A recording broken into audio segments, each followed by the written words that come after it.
মুসলমান মুসলমান ভালো করে শুনে রেখেন, আজকে আমরা নবীর আশেকের দাবি করি, আশেকের স্লোগান দিই, জুসনে জুলুস বের করি, বিশ্ব আশেক বলে দাবি করি। খুব ভালো করে শুনে রেখেন, মুহাম্মদুর রাসূলুল্লাহ সাল্লাল্লাহু আলাইহি ওয়াসাল্লামের আশেক কাকে বলে? বদরের যুদ্ধের ময়দানে নামছেন হযরত আবু বকর সিদ্দিক, ইসলামের সর্বপ্রথম ব্যক্তি, উম্মতের মধ্যে এক নম্বর ব্যক্তি।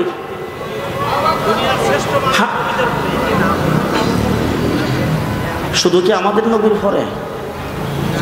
যত নবী আছে সমস্ত নবীর পরে মানুষের মধ্যে শ্রেষ্ঠ ব্যক্তিটাকে আস্তে আস্তে আস্তে আস্তে আবু বকর সিদ্দিক মুহাম্মদুর রাসূলুল্লাহ সাল্লাল্লাহু আলাইহি ওয়াসাল্লামের এক নম্বর উম্মত। আমার রাসূল সাল্লাল্লাহু আলাইহি ওয়াসাল্লাম বলেছেন, হাসরের ময়দানে উম্মতের নাজাতের জন্য আবু বকর সিদ্দিকের আমলকে পেশ করা হবে। আবু বকর সিদ্দিক হুজুর আকরাম সাল্লাল্লাহু আলাইহি ওয়াসাল্লামের কি পরিমাণ মহব্বত করতেন। যে রাসূলুল্লাহ সাল্লাল্লাহু আলাইহি ওয়াসাল্লাম মেরাজ থেকে আসছে, আয়েশা যখন মানে মক্কায় যখন এই কথাটা বলছে, আবু জাহেল পাইছে এবার। আবু জাহেল একজনকে দৌড়ে পাঠাইছে, আবু বকর সিদ্দিককে ডাক দাও, এখন যাইব কই, কারণ এরকম অবাস্তব কথা মানসি কইতারে। তার আশেপাশে যে সমস্ত লোক ছিল তাদেরকে জিজ্ঞেস করছে, তুমি কি বাইতুল মুকাদ্দাস জিজ্ঞেস করে দিন? বলে জি স্যার গেছি। বলে তোমার কয়দিন লাগছে? বলে আমার গোড়াটা একটু তেজস্বী ছিল, আমার লাগছে 1.5 মাস। আরেকজনকে জিজ্ঞেস করছে, তুমি কি কোনোদিন গেছো? বলে আমি যে উটটাতে সোয়ার করছিলাম এই উটটা একটু দুর্বল ছিল, আমার লাগছে 2 মাস। তাহলে 2 মাস লাগছে তোমার লাগছে 1.5 মাস। আর হেদিকে এক রাত্রি আইসে ওখান থেকে। পাশের থেকে একজন তো স্যার খালি তো বাইতুল মুকাদ্দাস না, আর উপরে বলবে রাখবে না, বাইতুল মুকাদ্দাস একটা আগে হিসাব দেয়া লোক ডাক দেওয়া আবু বকর সিদ্দিককে। আবু বকর সিদ্দিককে ডাইকে আনছে, আবু জাহেল ডাকতে জিগে এখন যাইবা কই? বলে আরে কি হয়েছে? বলে হয়েছে মানে তোমার নবী কি অবাস্তব কথা বলে দেখছো? বলে কি অবাস্তব কথা বলছে? বলে একই রাত্রে বলে বাইতুল মুকাদ্দাস যাইয়া যাবতীয় সব কিছু দেখা তারপর আবার সেখানে নবীদের ইমামতি কইরা এরপরে বলে এই রাত্রির ভিতরেই বলে ফেরত আসছে। কি অবাস্তব কথা, এত অবাস্তব কথা মানছে কইতারে? আবু বকর সিদ্দিক তুমি কথাটা শুনলা কই থেকে? বলে আরে আমি মুহাম্মদের মুখ থেকে শুনছি। আবু বকর সিদ্দিক বলে এর চাইতে অবাস্তবতা আমি বিশ্বাস করি। এরপর একটা কম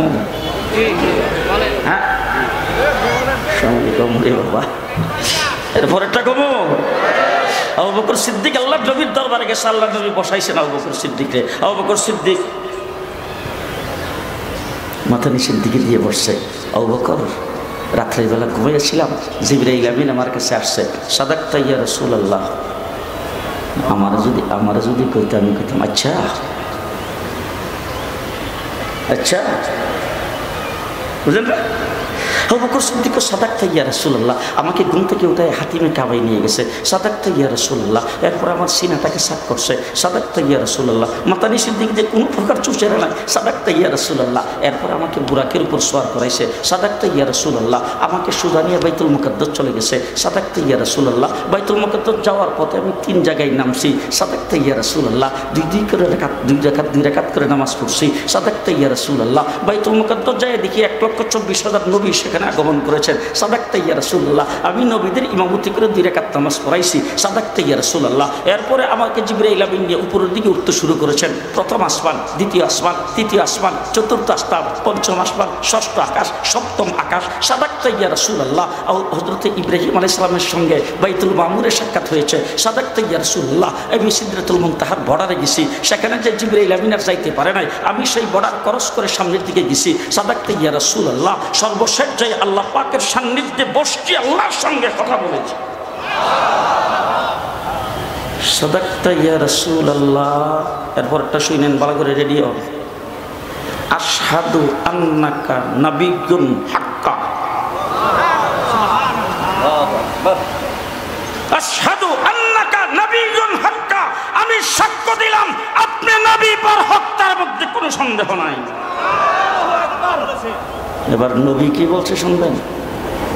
হুজুর আকরাম সাল্লাল্লাহু আলাইহি ওয়াসাল্লাম বলেন, ও আবু বকর তুমি বলছো আমি নবী বরহক, তার মধ্যে কোনো সন্দেহ নাই। আমি বলতেছি তুমি শোনো, আশহাদু আন্নাকা সিদ্দিকুন হাক্কা, আমি নবী বরহক, তুমি সিদ্দিক বরহক। আবু বকর সিদ্দিক বদরের যুদ্ধের মধ্যে নামছে, যুদ্ধের পরে তার ছেলে আব্দুর রহমান ইবনে আবু বকর বদরের যুদ্ধের সময় মুসলমান হয় নাই, পরবর্তীতে মুসলমান হয়েছে। বাপ বেটা দুইজন একসাথে বসছে, বৈশা গল্প করতেছে। ছেলে বাপেরে বলতেছে, আব্বা আব্বা এই যুদ্ধের ময়দানে যে আবু বকর সিদ্দিকে আর এই বদরের যুদ্ধের ময়দানে যে নামছিলাম, আমি ছিলাম আবু জেহেলের পক্ষে আর আপনি ছিলেন বিশ্বনবীর পক্ষে। আপনিও যুদ্ধে নামছিলেন, আমিও নামছিলাম, কিন্তু যুদ্ধের ময়দানে বেশ কয়েকটা জায়গায় আমি আপনাকে একদম তলোয়ারের কাছাকাছি পাইছিলাম। যেই তলোয়ারটা হলে আপনার গর্দানে মারমু, এমন সময় আপনার চেহারাটা দেখিয়া মায়া লেগে গেছে। বাপ তখন আপনার চেহারা দেখে মায়া লেগে গেছে, এই জন্য আব্বা আপনার গর্দানটা কাটতে পারিনি, নাহলে খুব সহজে আপনাকে কাছে পাইছিলাম। হযরত আবু বকর সিদ্দিক ডাক দেখে, বেটা আমার কাছ থেকে শুন, তুই তো আমার কাছে পাইছিলে, আমার চেহারা দেখে তোর মায়া লেগে গেছে, এই জন্য আমার গর্দান তুই কাটতে পারস নাই। আমি যদি তোর দেখতাম আর আমার পাশে যদি কোথাও পাইতাম, তুই যাই না রাখ ভালো করে, তোর চেহারা দেখি আর যাই করি আমার মায়া সামান্যতম তোর জন্য লাগতো না। তার কারণ হলো তোর মতো ছেলের চাইতে আমি নবীকে মহব্বত সবচাইতে বেশি করি।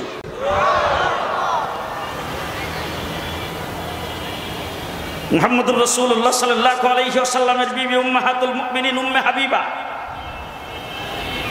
আবু সুফিয়ানের মেয়ে। আবু সুফিয়ান মক্কা থেকে আসছে সুলে হুদাইবিয়ার বিষয় নিয়ে রাসূল সাল্লাল্লাহু আলাইহি ওয়াসাল্লামের সাথে কথাবার্তা বলার জন্য। আয়েশা মেয়ের জামাই, তো মেয়ের জামাই না, মেয়ে আছে যেই ঘরে, সেই ঘরে যাইতে অসুবিধা আছে। বস ওই ঘরে গেছে, যাওয়ার পরে ঘরের মধ্যে যে ওই যে খিজুরি পাতার একটা খাটিয়া ছিল, যেটার মধ্যে রাসূল সাল্লাল্লাহু আলাইহি ওয়াসাল্লাম শুইতেন, হুজুরের শরীরের মধ্যে দাগ হয়ে যেত, ওইটার মধ্যে একটা চাদর বিছানো ছিল। উম্মে হাবিবার দেখা মাত্র চাদর ঠান্ডা উড়াইয়া খালিটার মধ্যে বইতে দিছে। যখন খালিটার মধ্যে বসার কথা ইশারা করছে, তখন আবু সুফিয়ান ডাক দিয়ে কো, তুই এরকম কবে থেকে উঠলি? আমি তোর বাবা, আমি তুই এখানে আইসি, তুই আরও এই চাদরটার থেকে আরও ভালো কোনো চাদর থাকলে বিছাইয়া জায়গাটা নরম করে আমার বসতে দিবে, তুই দিয়ে আমার এখানে খালি ইয়াটার মধ্যে বসার কথা বলতেছ। উম্মে হাবিবা উঠে কো, আপনি বাবা হইলে কি হবে, আপনি মুশরিক, আপনার বাবার চাইতে কোটি গুণ বেশি মহব্বত আল্লাহর নবীর আমার অন্তরে। কতটুকু মহব্বত করেন রাসূলকে, কতটুকু মহব্বত করেন। শেষ কথা, শেষ বালাকুতের ময়দানে হযরত শাহ ইসমাইল শহীদ শাহাদত বরণ করেছেন। শাহাদত বরণ করার আগ মুহূর্তে একজন নবীর দুশমন এসে তার সামনে আল্লাহর নবীকে কুৎসিত ভাষায় গালি দিয়েছে। গালিটা যেই মাত্র দিছে, গালিটা কানে আসার সাথে সাথে ইসমাইল শহীদ একটা বল্লম হাতে নিয়ে তাকে ডাক দিয়া বলছেন, নবীর দুশমন, খোদার কসম করে বলছি তোরে হত্যা করার আগে আমি মরব না। এখন আমি আপনাদের জিজ্ঞেস করতে চাই, হায়াত মউত কার হাতে? জি, আপনি আমি কি কসম খেয়ে বলতে পারবো যে আমি আগামী মাগরিবের আগে মরতাম না? এটা কি সম্ভব? হ্যাঁ, হাদিসে পাকে রাসূল সাল্লাল্লাহু আলাইহি ওয়াসাল্লাম বলছেন, কোন আল্লাহওয়ালা ব্যক্তি যদি আল্লাহর নাম নিয়ে কসম করে, আল্লাহ সেই কসম পুরা করে দেয়। যেই মাত্র বলছেন এই কথা যে তোরে হত্যা করার আগে আমি মরবো না, খোদার কসম করে বলছি, এই কথা বইলা দুশ্মন দূর দিছে, দুশ্মনের পেছনে বললাম রে দূর দিছে, পেছন থেকে একটা নবীর দুশ্মন যে গালি দিছে, তার পক্ষের একজন লোক আইসা ওনার গর্দানটাকে এক কোপ দিয়া কেল্লাটাকে আলাদা করে ফেলে দিয়েছেন। এবার আমি জিজ্ঞেস করতে চাই, টঙ্গীর ইজতেমায় যারা গেছেন, এই জায়গায় কিন্তু শুধু তাবলিগীদের ইজতেমা না, ফকিরেরও ইজতেমা। দেখো, হ্যাঁ, বাংলাদেশের যত প্রকারের ফকির দেখতে চান, কোনটার নাক নাই, কোনটার মুখ নাই, কোনটার চোখ নাই, কোনটার কান নাই, দুইটা পাও নাই, দুইটা হাত নাই। আচ্ছা, এরকম কোন ফকির দেখছেন কিনা মাথা নাই? কি হুজুর আপনি আইসেন নাকি? ও হুজুর, বড় হুজুর আইসা পড়ছে এখন আর আমার শেষ। বলেন তো দেখি, মাথা নাই কোনো দেখছেন নাকি?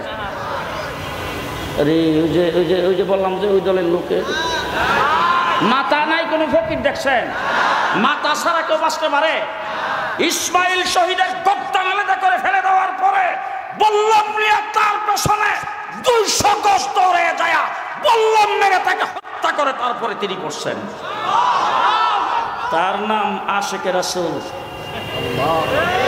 তার নাম আস্তে আস্তে আস্তে আস্তে তার নাম আশিক রাসূল। এখন আমার কথা বলতে সুবিধা হয়েছে, কারণ শাইখুল হাদিস যখন এখানে এসে গেছে, এই বুখারী শরীফ উনি পড়ান,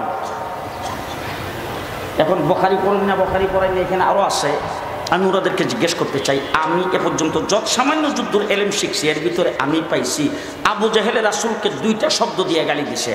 একটা হইল মজনুন, আর একটা হইল সাহেব।